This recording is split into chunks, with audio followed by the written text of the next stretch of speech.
Kemale Abu Yazid Al-Bustami. Ada ayat wasiqal ladzina taqaw rabbahum minal jannati sumara. Sampeyan ngomong takwa itu digiring mlebu swarga. Digiring ku ya digiring. Siqa maknane napa? Digiring. Abu Yazid nangis. Ya Allah, cek celakane wong iku. Wong kok digiring, padahal digiring mlebu swarga. Muridnya malah bingung. Piye karepe guru-guru? Wong digiringi swarga kok malah di iku nang jar Abu Yazid iku nang ndi wae wong mlebu swarga kok cek digiring. Sesuai muridnya takok. Lah maksudnya jenengan sepundi? Pas iku aku pinggir pangeran dadi aku ora perlu digiring. Maksudnya kelayaban ning ndi wae wayang mlebu swarga kok cek digoleki perlu napa? Digiring. Ternyata Abu Yazid punya dasar, yaitu tadi innal muttaqina fi jannati wa nahar fi maq'adi sidqin 'inda malikin muqtadir. Saat itu orang-orang dekat Allah wis jejer pangeran dadi ra perlu digiring. Piye jajar? Itu orang-orang yang spesial dalam memahami apa? Quran. Lha iku sing dimaksud wa yaqulul asyhadu haula alladziina kadzabu ala rabbihim. Ketika orang dihisab itu para nabi dan para wali posisinya jejer pangeran, posisinya jadi syahid, jadi saksi. Saiki sampean tak bedheki, saksi itu ikut diaudit apa ndak? Saksi itu ikut dihisab ndak? Ndak, masa saksi. Jadi mau ngasih setok. Bener Mustafa itu matem. Ya Nabi Allah, bener Mustafa matem nggih Gusti. Iki bener matem nggih. Masa saksine dhewe. Nah, orang-orang seperti ini tentu enggak ngalami wasiqah digiring. Saat itu yang kelas-kelas saksi sudah innal muttaqina fi jannati wa nahar fi maq'adi sidqin 'inda malikin. Nah begitu juga seterusnya. Ada cerita orang kalau mau masuk surga itu melewati Shiratal Mustaqim. Jarene iku cilike koyo rambut dibagi pitu, landhepe koyo pedang. Wis mesti cebloke. Ya ada sing ngalami ngono. Itu waqiah. Tapi ana sing langsung sak kedepan tok. Macam-macam. Artinya setiap teks hadis itu pasti konteksnya berbeda-beda, subjeknya juga berbeda-beda. Kadang yang berbeda-beda itu waqiatul hal. Kadang bisa dikias, bisa apa? Dikias. Mulane kula suwun sing biasa maca buku terjemahan niku nak fatwa niku ngenteni dawuh ulama, karena ulama sing roh jlimete wau ma'anil Quran. Jadi kowe aja mentang-mentang, "Oh ini ayatnya jelas, maknanya demikian." Jelas mbahmu, yang jelas-jelas piye.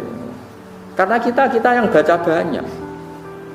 Pasti perbandingannya seperti itu. Niku dawuh Ibnu Abbas tengene itqan ono faslun fi muhimi ikhtilafil Quran. Nek sampean kurang tahqiq delok faslun fi muhimi ikhtilafil Quran. Jadi fasal khusus nerangno beberapa ayat yang kesannya maknanya berbeda-beda. Ya ada ayat yang kayak la ikraha fiddin. Jadi ayate wong jil, wong Islam apa diberat. Ana ayat fatul musyrikin spesialis milik orang ekstremis. Macam-macam. Lah ya ora ono Quran kok ayat iki wae iki mboten tadi. Memang konteksnya berbeda-beda. Subjeknya juga berbeda-beda. Kita mentahmilkan juga dalam konteks yang berbeda-beda. Tapi masalahnya kita tidak cukup punya energi untuk tahu maknanya itu beda-beda. Itu kak tunggale ngeten. Wong angger mati mesti petuki mungkar nakir, terus ditakoki marbuka man nabiuka. Sinten Mbah Yai? Sapa wonge? Lah anak Kanjeng Nabi kapundhut terus ditakoki waman nabiuka jawabe sepundi. Mestinya itu kan ya kita tahu kan enggak mungkin pertanyaan itu untuk Rasulullah. Karena tidak hanya Rasulullah, orang-orang yang takwa siapapun ketika mati adalah wa absyiru bil jannatil lati kuntum tu'ad. Tatanazzalu alaihimul malaikatu alla takhafu wa la tahzanu. Pasti malaikat datang dan menyambut kamu enggak boleh susah, kamu enggak boleh. Lah nek ora oleh susah ngomong karena kire gawa godo kan kacau. Mulane ning dunia kewalian niku masyhur. Dadi marbuka nek Imam Sibawayh ditakoki marbuka iku mungkar nakir takoki iku mane iku mausul ta istifham. Malaikat mungkar nakir atau apal alfiyah bingung ngopo. Itu jek apik Imam Sibawayh jek sopan. Paling parah Rabi'ah Adawiyah. Rabi'ah Adawiyah itu sak urip-uripe kok kangen pangeran. Sampai saking senengnya pangeran itu kenapa engkau ya Allah Tuhannya orang banyak. Dia kecewa punya kekasih yang milik orang banyak. Ya Allah, kenapa engkau milih orang sanggup senengin pengiran? Sauri-uripe mau ambek pengiran tok. Semua nang ngepol ambek pengiran.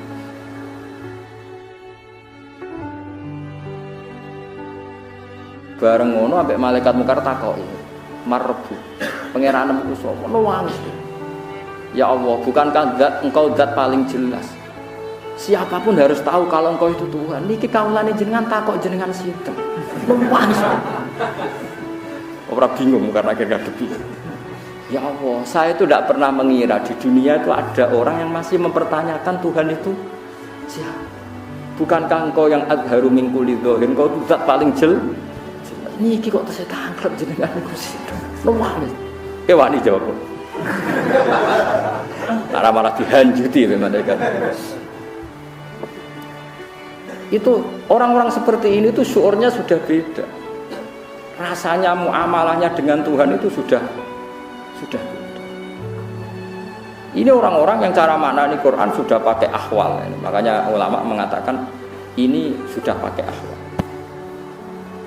Kalau pakai ahwal ya debatnya ya lucu.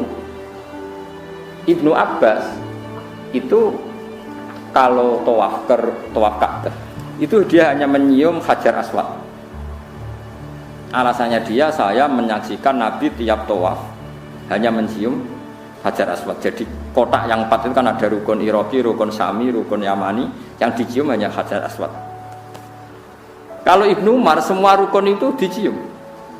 Terus ketika ditanya Ibnu Abbas, kenapa kamu mencium semua rukun? Jawabnya, lam yakun minal baiti mahjuro. Enggak boleh dong sama-sama baitullah terus mahjuro dibiarkan begitu saja tanpa penghormatan khusus. Terus dari Ibnu Abbas, tapi saya melihat Nabi hanya mencium yang ini. Ya wis, waktu nek Ka'bah liyane ra ono gunane, anggap ae ra penting. Yo ora ngono, yang ini kan enggak ada selesainya. Cara pandang Ibnu Abbas dan siapa? Ibnu. Ya seperti itu. Ada lagi ulama yang cara tawaf itu mesti mundur 1 meter. Nih, kalau peringat nombek konco-konco sing badhe haji napa badhe umroh. Kena kepengen tawaf mesti sah. Iku menjauhi Ka'bah minimal 1 meter. Itu mujma' alaih sah menurut ulama seluruh dunia. Qadiman wa hadisan, mulai zaman dulu sampai napa sekarang. Karena secara riwayat Ka'bah itu dibangun itu sudah agak berkurang sedikit dari bentuk aslinya zaman Qawaidin sehingga kalau yang tawaf mepet Ka'bah ditakutkan dia bukan tawaf ngitari Ka'bah tapi dia tawaf dalam Ka'bah. Karena hasil ulama mesti nak tawaf mundur ke Ka'bah. Hasil wong awam seneng parek Ka'bah serak sambung. Ya tapi kowe ngomong ini ki mari fitnah, tapi ra mbok omong niki ilmu harus kita diskusikan. Sing darani tawaf kan ngubungi Ka'bah. Mulane ning Fathul Mu'in dirangno aja geman mepet-mepet Ka'bah, apa meneh nganti nginjek pondasi Ka'bah. Iku jenenge ora tawaf ngubungi Ka'bah, tapi tawaf di dalam Ka'bah. Mulane pemerintahan Arab Saudi tak anggap pinter. Hijir Ismail sing sisi kanan itu ditutup. Kuwatire kok wong tawaf blusek mlebu hijir Ismail. Nek mlebu hijir Ismail kan otomatis tawafe gak sah, mergo tawaf di dalam Ka'bah. Mulane sisi sing ko Hajar Aswad kan ditutup. Sehingga kalau kita ingin mlebu hijir Ismail ya dari pintu masuk ya pintu napa keluar. Niku perhitungannya ya seperti tadi. Ya ngoten kon kenjimeten ulama. Akhirnya Imam Malik didhawuhi ngoten mbek Imam Syafi'i, Imam Malik duka.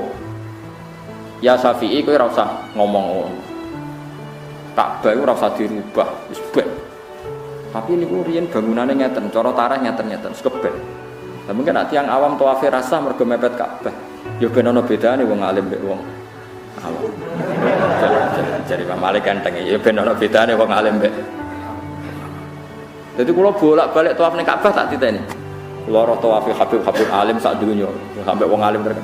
Tak tawafi standar, mesti mepet Ka'bah terus mundur sak meter terus nembe tawaf. Yo gayane padha ra jajian, padahal ya saling ndak kenal. Ya kula melok gaya alim akhire wong katut-katut.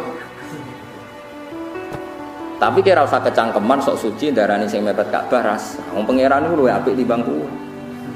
Nah pangeran darani sah kabeh apa? Wong pangeran Rahman apa? Ya wis keben. Bener Imam Malik ya kepen ora roh ya sawae sapi ora roh. Tapi nak kowe ya rasa roh orang lakoni.